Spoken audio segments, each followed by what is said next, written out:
And in this video, I'm going to be talking about the 11 kinds of pronouns. What happens in schools is that they do teach most of the pronouns, but they do it over 4th, 5th, 6th, 7th, 8th standard, and it's never really consolidated. So many a times I have seen students who are in the 8th, 9th, or who are taking exams, and even adults, they're not really clear about the different kinds of pronouns. So let's start. Hello, I'm Dr. Swasti Dhar and welcome to my channel Learn English with Swasti, where I talk about everything English, grammar, vocabulary and communication skills. Let's start today's video. The first kind of pronoun are the most common ones which we know, which are the personal pronouns. Now these are pronouns which replace people or certain things. So you have person, I and we, singular and plural. In the second person you have you, and in third person you have he, she, it, singular, and they as plurals. If you want to know more about persons, I have also created a video on that. You can see it here. So that is when you have personal pronouns in the subject. So pronouns which replace nouns can be the subject of a sentence. They can also be the object of the sentence. So in a tabular form, I'd like to show you. In the subject form, the first person, singulars, we have I, second person you, third person he, she or it. For example, I am a teacher, you are a teacher, he, she are teachers. In the same manner, in the plural form, we have we, you and they. We are teachers, you are teachers, they are teachers. But personal pronouns can also be the object of a sentence.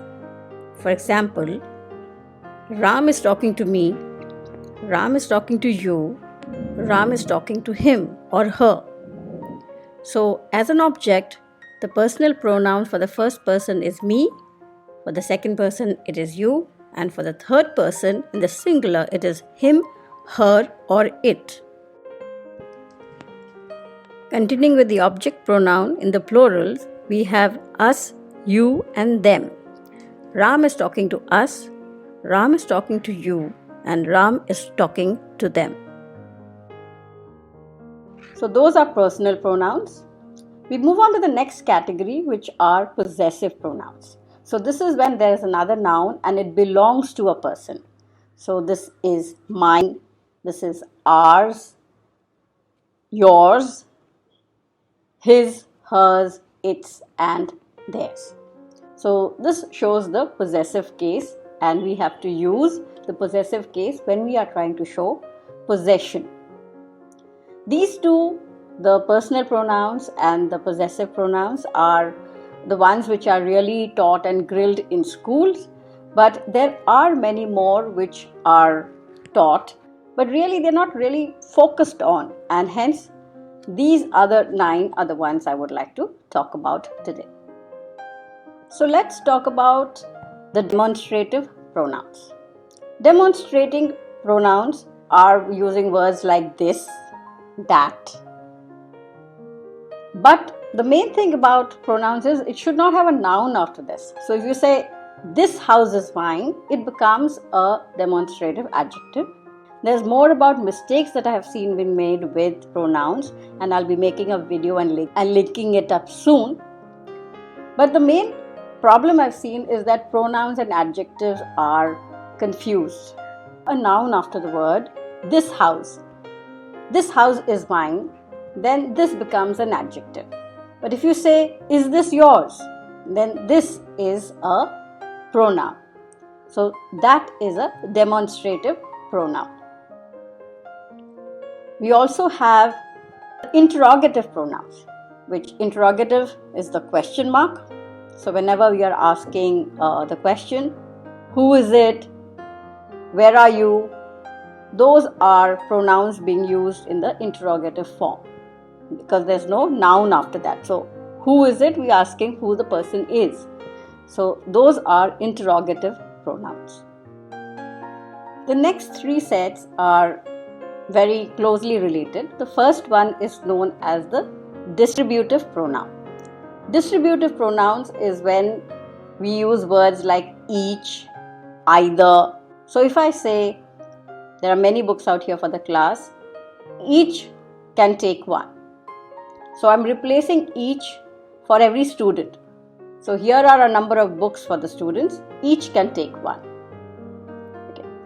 There are 5 books out there, you can take either. So whenever I'm not adding the noun after that, if I say you can take either book, then either becomes an adjective. But if I say you can take either, then either is a pronoun, because either is standing for the books. So these are distributive. A mistake which is made is whenever we are using words like each, we have to use the singular verb for that. In the same strain, we have another category of pronouns which is called the indefinite pronouns. This is when we use words like somebody, all. Somebody is there at the door. So we're not defining who the person is, but it's somebody. Everyone came. Nobody is there. Anything will do. So these are indefinite because we are not defining the noun out here.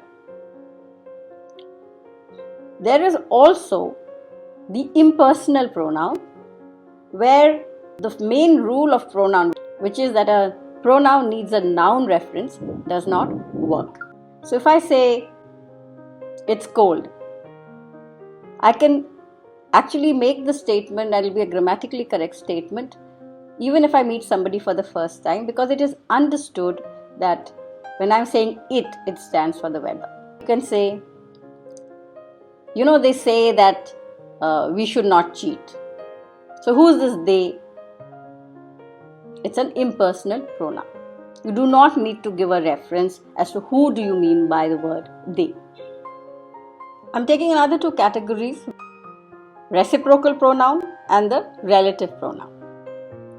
So the reciprocal pronoun is used when there are 2 people whom you have already introduced and you talk about them knowing each other. Ram and Sita met and then they spoke to each other, or they love one another.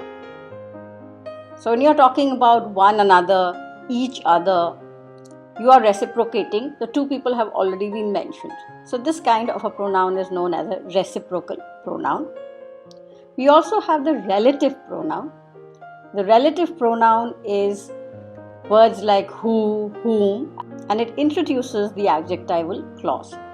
So when you say Ram, who is standing by the door wearing a blue shirt, is my boss.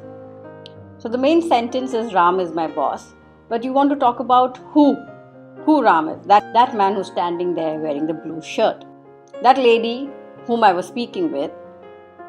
You're introducing an adjectival clause, so that's what relative pronouns are used for, who, whom, which. This is a relative pronoun and mainly used to introduce the adjectival clause because the adjective describes the noun. Finally, I'll come to 2 categories which students are really confused about them if they're ever asked, because they're not taught in that manner and the words used are the same. So you have words like himself, herself, myself. These are taught in school as reflective pronouns because the action reflects back to you. Now these same words can also be used for emphatic pronouns. So let me tell you the difference.